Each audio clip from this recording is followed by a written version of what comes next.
அனுமதி இல்லை. நடந்து கொண்டே இரு உன் பயணத்தில், ஓய்வு உனக்கு அனுமதி இல்லை.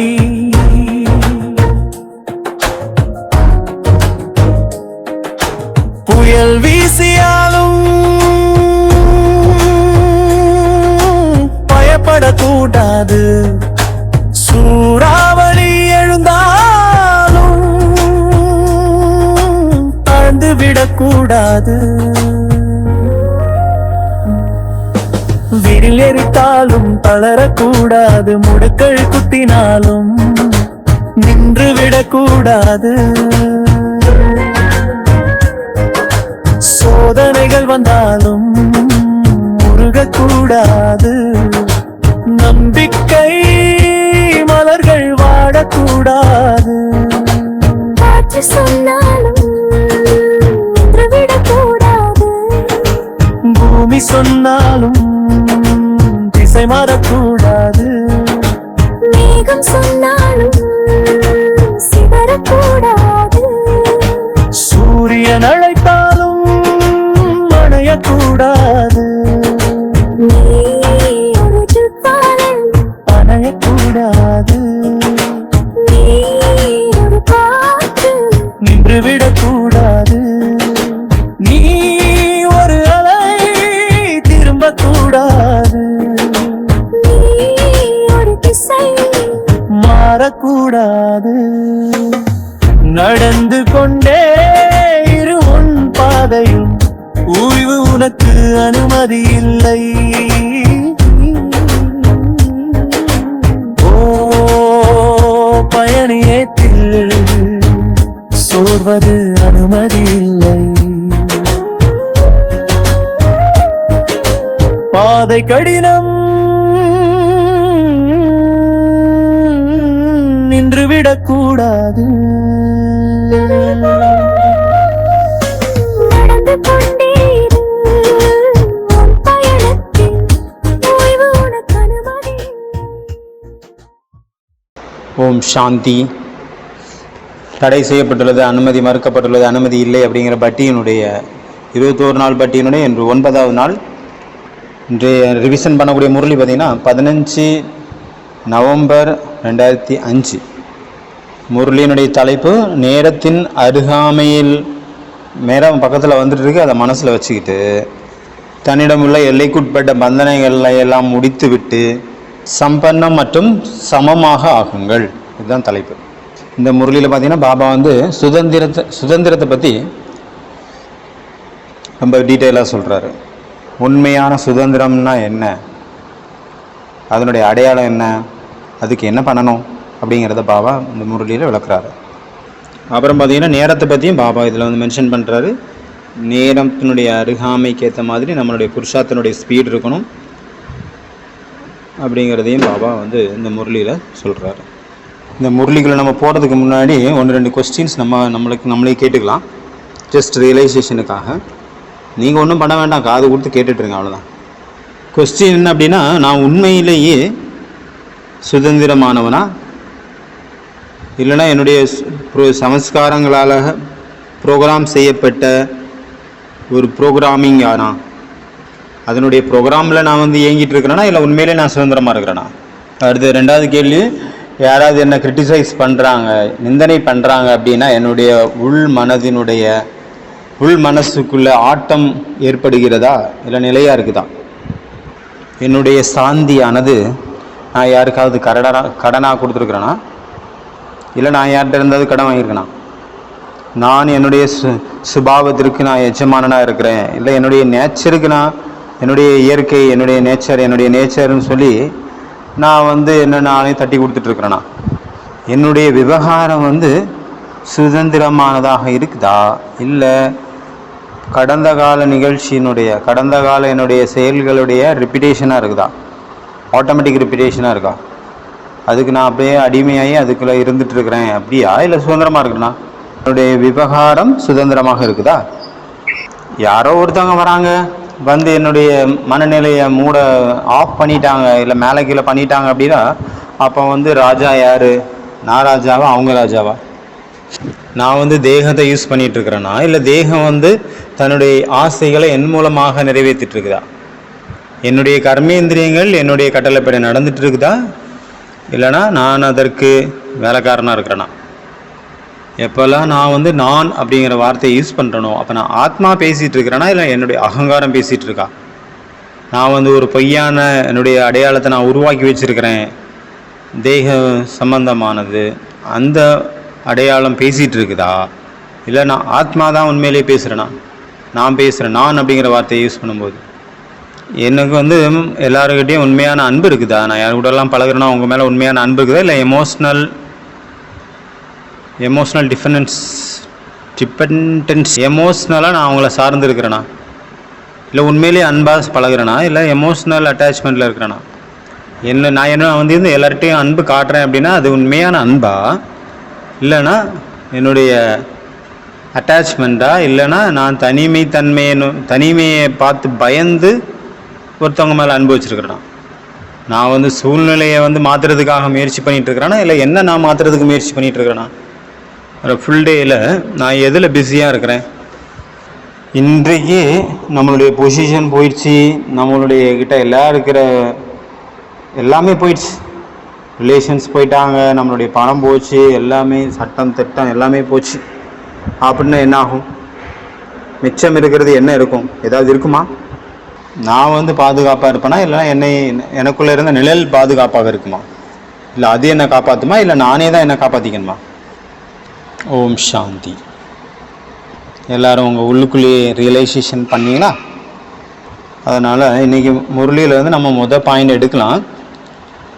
முதல் பாயிண்ட் என்ன அப்படின்னா, எது வந்து அனுமதி இல்லை, மறுக்கப்பட்டுள்ளது, தடை செய்யப்பட்டுள்ளது அப்படின்னா, முயற்சி செய்கிறது, உழைக்கிறது, கஷ்டப்படுறது தடை செய்யப்பட்டுள்ளது, அதற்கு அனுமதி கிடையாது. கஷ்டப்படுறதுக்கு அனுமதி கிடையாது. கஷ்டப்படுறது அப்படிங்கிறது எப்போ வரும்? கஷ்டப்படுறதுக்கு அனுமதி கிடையாது. ஆனால் எப்போ கஷ்டம் வருது? எப்போ நம்மளுடைய முயற்சியானது வேறு வழி இல்லாத நிலையை எட்டுதோ, எப்போ வந்து அன்பானது பாதி இருக்குதோ, அரைகுறையாக இருக்குதோ, அப்போந்தான் அங்கே கஷ்டம் ஏற்படுது. அப்புறம் எப்போ பயம் இருக்குமோ அப்போவும் அங்கே கஷ்டமாக இருக்குது. எப்போ வந்து தேக பானத்தில் நம்ம இருப்போமோ, ஆத்மாங்கிற நினைவில் இல்லாமல் இருக்கிறோமோ, அப்போ தான் அங்கே உழைக்க வேண்டியதாக இருக்குது, கஷ்டப்பட வேண்டியதாக இருக்குது. பாபா சொல்கிறாங்க, நம்மளுடைய மார்க்கம் ரொம்ப ரொம்ப ஈஸியான மார்க்கம். ஆனால் அந்த ஈஸியான மார்க்கம் சகஜ ராஜயோகான்னு பேர் இருக்குது. சகஜ ஞானி, சகஜ யோகி, சகஜ ராஜயோகி பாபா சொல்கிறாங்க. அப்போ அந்த இதில் சகஜமான ராஜயோகத்தில் ஏன் கஷ்டம் வந்து வருது? அங்கே சகஜமாக இல்லை. முயற்சி ஏன் சகஜமாக இல்லை? தாரணைகள் ஏன் சகஜமாக இல்லை? முக்கியமான காரணம் பாபா மேலே, இல்லை தன் மேலே, பரிவாரத்தின் மேலே அன்பு இல்லை. இப்போ ரொம்ப நாளைக்கு முன்னாடி ஒரு எக்ஸாம்பிள் சொல்லியிருந்தார் ஒரு பிரதர். இப்போ வண்டி வந்து வேகமாக போகணும் அப்படின்னா அதுக்கு ரொம்ப முக்கியமானது என்ன? வண்டி ரொம்ப வேகமாக போகணும் அப்படின்னா அந்த இடத்துல என்ன ரொம்ப ரொம்ப முக்கியமானது? ஆக்சிலேட்டர் அப்படின்னு சொல்லுவீங்க. ஆக்சிலேட்டர் நல்லா பவர்ஃபுல்லாக இருந்தது, மிதிக்க அப்படி பறக்குது, ஓகே. ஆனால் அது மட்டும் போதுமா? வேற என்ன வேணும்? பிரேக் வேணும். நீங்கள் நினைப்பீங்க, என்ன முட்டாளாக இருக்கிறாங்க, பிரேக்கு போட்டால் வண்டி ஸ்லோவில் ஆகும், எப்படி பிரேக் வந்து வண்டி ஸ்பீடாக போகிறதுக்கு எப்படி யூஸ் ஆகுது அப்படின்னு கேட்பீங்க. எப்படின்னா, நம்ம வண்டியை தைரியமாக எப்போ ஓட்ட முடியும்? எப்போ பிரேக் பவர்ஃபுல்லாக இருக்கும் அப்போ தான் ஓட்ட முடியும். நல்லா மிதிங்க, ஆக்சிலேட்டரை மிதின்னு மிதிப்போம். ஏன்னா பிரேக் ஸ்ட்ராங்காக இருக்குன்னு நமக்கு தெரியும் பட்சத்தில் தான் நம்ம வேகமாக போக முடியும். ஒருவேளை பிரேக்கே இல்லை, வீக்காக இருக்குது, அப்போ ஸ்பீடாக போக முடியுமா? வண்டி பார்த்து தானே ஓட்டுவோம், ஸ்லோவாக போவோம். ஏன்னா பிரேக் ரொம்ப தூரமாக போவோம், கேப் விட்டு போவோம். அப்போ ஒருத்தர் வண்டி ஸ்பீடாக போகணும் அப்படின்னா அதுக்கு ரொம்ப ரொம்ப ஆதாரம் என்னது? பிரேக் இல்லையா? ஆப்போசிட்டான விஷயம், ஆனால் அதுதான் வண்டி ஸ்பீடாக போக ஹெல்ப் பண்ணுது. இந்த மாதிரி அதாவது வேகமாக போகிறதுக்கு வந்து பிரேக் தேவையில்லை, ஆனால் கண்ட்ரோலில் இருக்கிறதுக்கு பிரேக் முக்கியம் இல்லையா?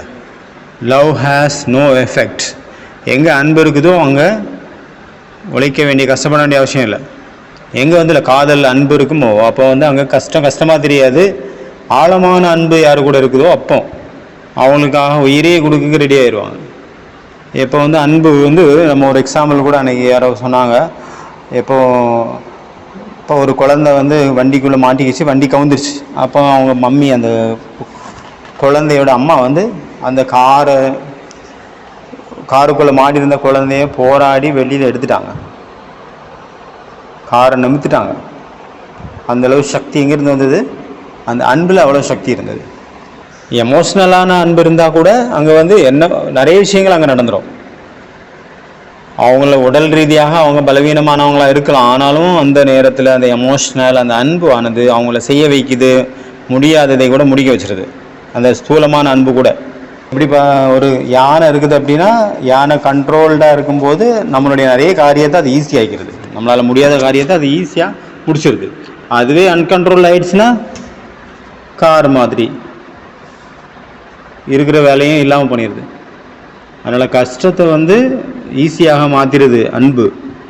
எங்கே கஷ்டம் இருக்குதோ, எங்கே வந்து முடியாத நிலை இருக்குதோ அங்கே முடிய வச்சிருது. அந்த அன்பில் வந்து எப்போ வந்து கஷ்டம் ஏற்படுது அப்படின்னா, எப்போ அது அட்டாச்மெண்ட்டாக மாறுதோ அப்போ.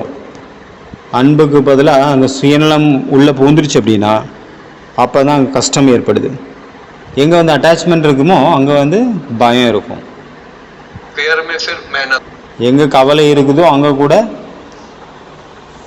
கஷ்டம் இருக்குது. அங்கே அன்பு இல்லைன்னா, கவலை இருந்தால் அன்பு இருக்காது, ஈஸியாக இருக்காது எந்த ஒரு காரியமும். எங்கே அன்பு இல்லையோ அங்கே வந்து சேவை இருக்காது, அதுக்கு பதிலாக அங்கே லேபராக தான் இருப்போம், வேலைக்காரனாக இருப்போம், சேவாதாரியாக இருக்க மாட்டோம். முரளியில் வந்து பாபா சொன்னாங்க, முயற்சி கஷ்டத்தில் இருந்து, உழைப்பிலிருந்து முக்தி அடைவதற்கான சகஜமான சாதனம் இதயபூர்வமாக பாபாவுடன் ரொம்ப ரொம்ப அதிகமான ஸ்நேகம் கொள்வது. அதாவது இதயத்திலிருந்து பாபா மேலே அன்பு இருக்கணும், என்ன அளவுலையும் இருக்கணும், கூடவே எமோஷ்னலாகவும் இருக்கணும். ரெண்டுமே சேர்ந்து இருந்தால் தான் அங்கே இதயபூர்வமான அங்கே ஒர்க் நடக்கும், அந்த உணர்வு வரும். அடுத்த 2வது பாயிண்ட் பார்த்தீங்கன்னா சுதந்திரத்தன்மை, பரதந்திரம், டிபெண்டன்சி இல்லைன்னா ஃப்ரீடம். வாழ்க்கையில் வந்து எல்லாருக்கும் என்ன வேணும்? வேறு எது கிடைக்காட்டால் கூட ஒரு விஷயம் கிடச்சிச்சின்னா போதும், வேறெல்லாம் தானாகவே வந்துடும். சுதந்திரம், ஃப்ரீடம். வேறு என்ன வார்த்தைகள் இதுக்கு யூஸ் பண்ணுவாங்க? ஆசாதி. இப்போ இயற்கையாகவே ஒரு பழம் காய்க்குது, மரத்தில் பழம் பழுக்குது அப்படின்னா, அது இயற்கையாகவே பழுத்துதுன்னா அதில் எல்லா நியூட்ரிஷன், ப்ரோட்டீன், விட்டமின் எல்லாமே இருக்கும். அதுவே பழுக்க வச்சாங்க அப்படின்னா அதில் எவ்வளோ வரணுமோ அவ்வளோ வராது. அதாவது ஒரு பழமொழி ஒன்று, ராஜாவை விட யார் சுதந்திரமான பிச்சைக்காரனோ அவன் எவ்வளோ மேல் அப்படின்ட்டு. அவர் சுதந்திரமாக இருக்கார், பிச்சைக்காரன் தான், ஆனாலும் அப்போ ராஜாவோட மிகப்பெரிய ஆளுங்க அவர். எந்த ஒரு முடிவு எடுக்க முடியாமல் மந்திரி சபையில் தடுமாறக்கூடிய ராஜாவை விட சுதந்திரமாக முடிவெடுக்கக்கூடிய பிச்சைக்காரன் எவ்வளோ மேல். அத்தாரிட்டி இருக்குது அப்படின்னா சுதந்திரமும் அங்கே இருக்கணும், நல்ல காரியத்துக்காக. சுதந்திரமானவன் யார் மேலே வேணாலும் குண்டு தூக்கி போடுவேன், ஏன் இஷ்டம் அப்படின்ட்டு அதுவும் பண்ணக்கூடாது இல்லையா? அப்படி தான் பார்த்தீங்கன்னா ஒரு ஸ்டோரி, ஒரு சிறுவன் இருந்தாப்புல ஸ்கூலில் படிச்சுட்டு இருந்தார். ஸ்கூலுக்கு டெய்லி போவார், அங்கே இருக்கிற குழந்தைங்க கூட பேச மாட்டார், தனியாக தான் இருப்பார்.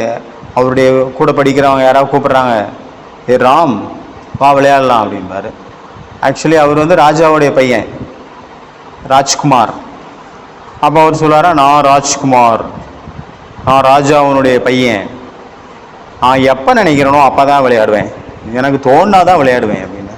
ஆட போப்பா நீ விளையாடவே வராண்டான்ட்டு அவங்க போயிடுவாங்க. அப்புறம் லஞ்ச் டைம் ஆச்சு, எல்லாம் கூப்பிட்றாங்க, சோமு வந்து சாப்பிடு அப்படின்ட்டு. நான் ராஜ்குமார், எப்போ வந்து நான் வந்து பசிக்குதோ, எனக்கு எப்போ சாப்பிட்ணுன்னு தோணுதோ நான் அப்போ தான் சாப்பிடுவேன் அப்படின்றது. அவங்க நீ சாப்பிடவே வர வேண்டாம், நாங்கள் சாப்பிட்டுக்கிறோன்னு போயிட்டாங்க. ஸ்கூலுக்கு போகிறாரு, ஸ்கூலில் டீச்சர் கேட்குறாங்க, ஹோம்ஒர்க் என்ன, எங்கே எழுதிட்டு வந்தியா அப்படின்னு. நான் ராஜ்குமார், நான் சுதந்திரமானவன், எனக்கு எப்போ ஹோம்ஒர்க் எழுதணும்னு தோணுதோ அப்போ தான் நான் எழுதுவேன் அப்படின்ற. அவர் ராஜாவோட பையன் ராஜ்குமார், இளவரசன், ஒன்றும் பண்ண முடியாது. அப்போ ஒரு தடவை வந்து அவங்க அம்மாவை சேர்ந்து இந்த பையனை திருத்தணுமே அப்படின்ட்டு ஒரு மகாத்மாஜியை கூப்பிட்றாங்க. அந்த மகாத்மாஜி பார்த்தீங்கன்னா கழுத்தில் ஒரு மாலை போட்டிருந்தார். அப்போ அந்த ராஜா வந்து சொல்கிறாரு, மகாத்மாஜி கிட்ட போய் ஆசீர்வாதம் வாங்கிக்க அப்படின்ட்டு. அப்போ அந்த இளவரசன் பார்க்குறாரு, யார் சொன்னாலும் அவர் கேட்க மாட்டார், யாரையுமே பிடிக்காது, யாரு கூடயும் சேர மாட்டார். அந்த மகாத்மாஜி இருந்தார், அந்த குருஜி கழுத்தில் மாலை வந்து அப்படி அப்படி பிரைட்னஸாக இருந்தாலும் அதை பார்த்தோன்னே இவருக்கு அட்ராக்ட் ஆகிட்டார்.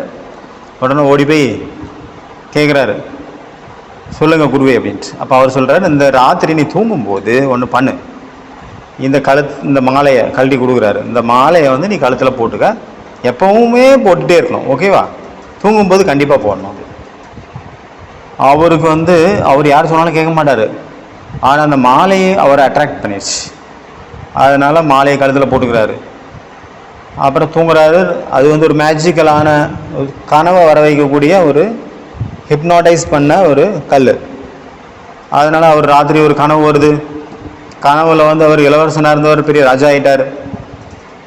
ராஜ்யத்தில் இருக்கார், ராஜாவாக உட்காந்துருக்காரு. அவருடைய ராஜ்ய சபை இருக்குது, மந்திரிகள் புடை சூழ அங்கே உட்காந்துருக்காரு, சேனாதிபதிகள்.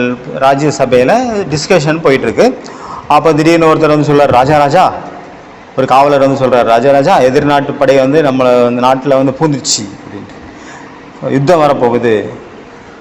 அப்போ அவர் ராஜா இல்லை, ராஜா சொல்கிறாரு, என் மந்திரியாரே சென்று என்னவென்று பாருங்கள் அப்படின்ட்டு. உடனே அந்த மந்திரி சொல்கிறாரு, நான் மந்திரி, நான் சுதந்திரமானவன், நான் எப்போ போகிறேன்னு நினைக்கிறேனோ அப்போ தான் போவேன். அப்புறம் சரி சரி சேனாதிபதி, நீங்கள் போய் பாருங்கள் அங்கே என்ன பிரச்சனை, என்ன அதுக்கு நமக்கு பிளான் என்ன, அது என்னதான் நிலவரன்னு போய் பார்த்துட்டு வாங்கணும்னு அவர் சொல்கிறார். சேனாதிபதி, நான் சேனாதிபதி, நான் சுதந்திரமானவன், எனக்கு எப்போ தோணுதோ நான் அப்போ தான் போவேன், நீங்கள் சொன்னதுக்காக நான் போக மாட்டேன் அப்படின்னு. அப்புறம் தான் டக்குன்னு முடிச்சிட்டாரு.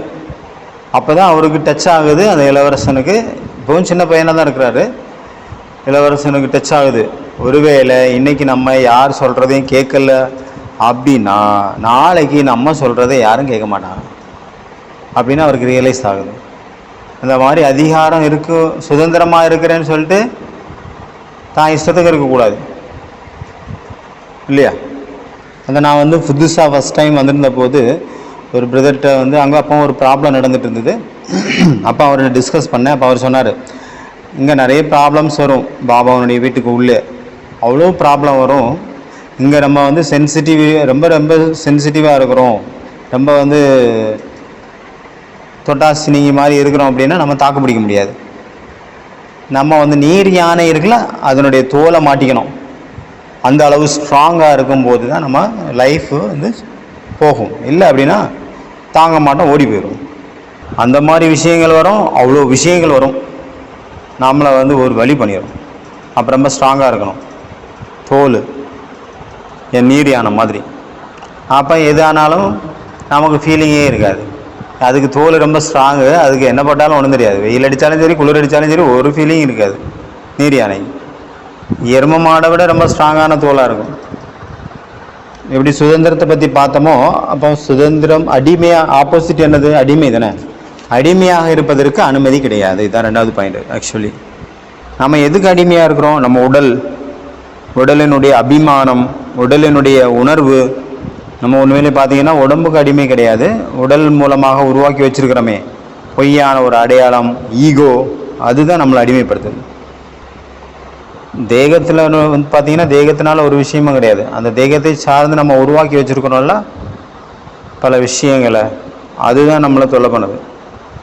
நான் அப்படிங்கிற ஒரு பெரிய பில்டிங்கை நம்ம கட்டி வச்சுருக்கோம், ஒரு பெரிய உலகத்தையே உருவாக்கி வச்சுருக்கிறோமோ, அதுதான் நம்மளுக்கு தடை கற்களாக நம்மளுடைய முன்னேற்றத்துக்கு தடையாக நின்றுட்டு இருக்குது இப்போதைக்கு. பெரிய உருவம் எடுத்து அது எப்படி பாபா வந்து இது எக்ஸாம்பிள் சொல்கிற, சிலந்தி வந்து மற்றவங்களுக்காக இறை பிடிக்கிறதுக்காக கட்டின வலையில் தானே மாட்டிட்டு இறந்து போயிடும் அப்படின்னு சொல்கிறாரு இல்லையா? அடுத்தது பார்த்தீங்கன்னா மூணாவது, என்னுடைய குணமே அதுதான், என்னுடைய ஒரிஜினாலிட்டியே அதுதான், என்னுடைய நேச்சரே அதுதான் அப்படின்னு சொல்கிறதுக்கு அனுமதி கிடையாது. எப்போ வந்து நம்மளுடைய சொந்த சமஸ்காரத்தில் வந்து அட்ராக்ட் ஆகிருக்கோமோ, அப்போ மற்றவங்களுடைய ஏதாவது சொல்கிறாங்க அப்படின்னா அதுலேயே நம்ம வந்து அட்ராக்ட் ஆகிறோம். அது நமக்கு பிடிக்கிறது இல்லை. இப்போ பட்டியை நடந்துட்டு இருக்குது, நமக்கு ஒரு நேரம் தான் சாப்பிட சொல்லியிருக்காங்க, நம்ம ஒரு நேரம் சாப்பிட்டுட்ருக்கோம். அப்போ அங்கே 3 நேரம் தட்டு நிறைய வச்சு சாப்பிட்றவங்கள பார்த்தா என்ன தோணும்? பாவிகள், குற்றம் செய்பவர்கள், சாப்பாட்டுக்கிறே பிறந்தவங்க அப்படின்ட்டு நமக்கு தோணுதில்ல. சாப்பாட்டு ராமர்கள் அப்படின்னு தோணுதில்ல. நம்ம தீவிர புருஷார்த்தி, இவங்க வந்து சாப்பாட்டுக்கு தான் புருஷார்த்தம் பண்ணுறாங்க, ஒரு புருஷார்த்தமும் இல்லை. எதனால நம்மளுக்கு மேலே நமக்கு அட்டாச்மெண்ட் வந்துச்சு. இது எல்லாத்துக்கும் ஒரே ஒரு சால்வேஷன், ஜாகிருதி, விழிப்புணர்வு நிலை. எப்போ வந்து நம்ம கர்மேந்திரியங்களுக்கு வசமாகிறோம் அப்படின்னா, எப்போ நம்ம விழிப்புணர்வில் இல்லையோ அப்போ, எப்போ நம்ம சுதந்திரமாக இல்லையோ அப்போ நம்ம தெரிஞ்சுக்கிறோம். அதில் பிரபாவப்படுறதுக்கு வெறும் தெரிஞ்சிக்க மட்டும் செஞ்சுட்டு அதில் பிரபாவத்தில் வர்றதுக்கு அனுமதி கிடையாது. இதுதான் 3வது பாயிண்ட். இதில் பாபா என்ன சொல்கிறாங்கன்னா, நிறைய நல்ல நல்ல என்ன உறுதிமொழி எடுக்கிறாங்க குழந்தைங்க, ரியலைசேஷன் ஆகுது, அமிர்த வேலை யோகா பண்ணுறாங்க, நிறைய சங்கல்பம் வைக்கிறாங்க, மதுபனில் வர்றாங்க, நிறைய நல்ல நல்ல எண்ணங்கள் வைக்கிறாங்க, இங்கேருந்து உறுதிமொழி எடுக்கிறாங்க, நிறைய லெட்டர் எழுதுகிறாங்க, பாபாவுக்கு ரத்தத்தில் கூட எழுதி கொடுக்குறாங்க. எப்போ அந்த ஊக்கம் உற்சாகம் இறங்கிடுதோ, குறைஞ்சிருதோ, எப்போ வந்து சூழ்நிலை வந்து கொஞ்சம் தலைகீழாக மாறிடுதோ, இல்லைன்னா நெகட்டிவிட்டியினுடைய பிரபாவத்தில் வந்துடுறாங்களோ, அப்போ வந்து கொஞ்சம் சூழ்நிலை வந்து சேஞ்ச் ஆகிடுச்சு அப்படின்னா அவங்க பலவீனமாகிடுறாங்க. பாபா வந்து சோம்பேறித்தனத்தை பற்றி சொன்னார். அப்புறம் சோம்பேறித்தனத்திற்கான உபாயம் என்ன சொன்னார் பாபா? அவங்களுடைய பாசை வந்து சேஞ்ச் ஆகிடுது அப்படின்னார் பாபா. அவங்க முதல்ல ஊக்கம் உற்சாகத்தில் இருக்கும்போது என்ன பேசுவாங்களோ அதுக்கு ஆப்போசிட்டாக எப்போ அவங்க ஊக்கம் உற்சாகம் இல்லை, சோம்பேறித்தனத்தில் இப்போ மூழ்கி இருக்கிறாங்க, அதுக்கு வசமாக இருக்காங்க அப்படின்னா அதுக்கேற்ற மாதிரி அவங்க பேச்சு மாறிடும். ஒரே ஆள் தான், ஆனால் மாற்றி மாற்றி பேசுவாங்க. அதனால் பாபா சொல்கிறாங்க, check and change, check and change, check and change. Check பண்ணுங்கள், அது சேஞ்ச் பண்ணுங்கள், செக் பண்ணுங்கள், சேஞ்ச் பண்ணுங்கள். 1 மணி நேரத்துக்கு ஒரு தடவை செக் பண்ணி சேஞ்ச் பண்ணலாம். சில நேரத்தில் அந்த மாதிரி இருக்குது. நம்ம வந்து நிரந்தரமாக ஒரு விழிப்புணர்வு நிலையில் வந்துடுறோம் இந்த எண்ணங்களுக்காக. அதனால் ரியலைசேஷன் மட்டும் பண்ணிவிட்டு அப்படி விட்டுறக்கூடாது, அந்த அனுபவத்தில் கொண்டு வரணும். சில நேரத்தில் பார்த்திங்கன்னா நமக்கு ஒரு எண்ணம் வந்தது, வேகமாக ஒரு வைராகியம் வந்தது, உடனே அது நிறைவேறிடுச்சு, செஞ்சிட்டோம், நடைமுறைப்படுத்திட்டோம். ஆனால் சில விஷயங்கள் பார்த்திங்கன்னா நம்ம நடைமுறைப்படுத்துறதுக்கு ரொம்ப நாள் போராடிட்டு இருப்போம். எப்படி இந்த சாப்பாட்டுக்காக பண்ணிகிட்ருக்குறோம். அதே போல் இப்போ வெளியில் சாப்பிடக்கூடாதுன்னு சொன்னால் வெளியில் சாப்பிடக்கூடாது அப்படிங்கிறத ஒரே அடியாக நம்ம நிறுத்திட்டோம். ஆனால் உள்ளுக்குள்ளேயே நம்ம கண்ட்ரோலாக இருக்கணும். வெளியில் உள்ளதான் சாப்பிடக்கூடாது, உள்ளே உள்ளதை எவ்வளோ வேணாலும் சாப்பிட்டுக்கலாம் அப்படின்ட்டு அதில் சுதந்திரம் கிடச்சிருது. அதுலேயும் கண்ட்ரோலாக இருக்கணும், ஆனால் அதுக்கு டைம் ஆகுது. அதனால் ரியலைசேஷன் வந்து ரொம்ப ஆழமாக எவ்வளோ இருக்குமோ, எவ்வளோ ஆழம் இருக்குமோ அவ்வளோ சீக்கிரமாக அங்கே மாற்றம் நிகழும். அச்சா, ஓம் சாந்தி. ஓ பயணியே, சோர்வது அனுமதி இல்லை. நடந்து கொண்டே இரு உன் பயணத்தில், ஓய்வு உனக்கு அனுமதி இல்லை.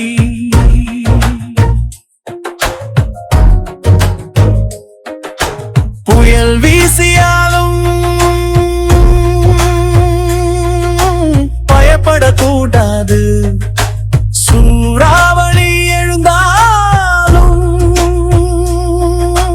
தாழ்ந்து விடக்கூடாது. விரில் எரித்தாலும் தளரக்கூடாது, முடுக்கள் குத்தினாலும் நின்று விடக்கூடாது. சோதனைகள் வந்தாலும் முருகக்கூடாது, நம்பிக்கை மலர்கள் வாடக்கூடாது. காற்று சொன்னாலும் நின்று விடக்கூடாது, பூமி சொன்னாலும் திசை மாறக்கூடாது. மேகம் சொன்னாலும் சிதறக்கூடாது, சூரியன் அழைத்தாலும் அடையக்கூடாது. நீ உருகிப்பாலும் அணையக்கூடாது, நீ ஒரு காற்று நின்று விடக்கூடாது. நீ ஒரு அலை திரும்பக்கூடாது, நீ ஒரு திசை மாறக்கூடாது. நடந்து கொண்டே இரு உன் பாதையில், ஓய்வு உனக்கு அனுமதி இல்லை. ஓ பயணியத்தில் சோர்வது அனுமதி இல்லை. பாதை கடினம், நின்று விடக்கூடாது. நடந்து கொண்டே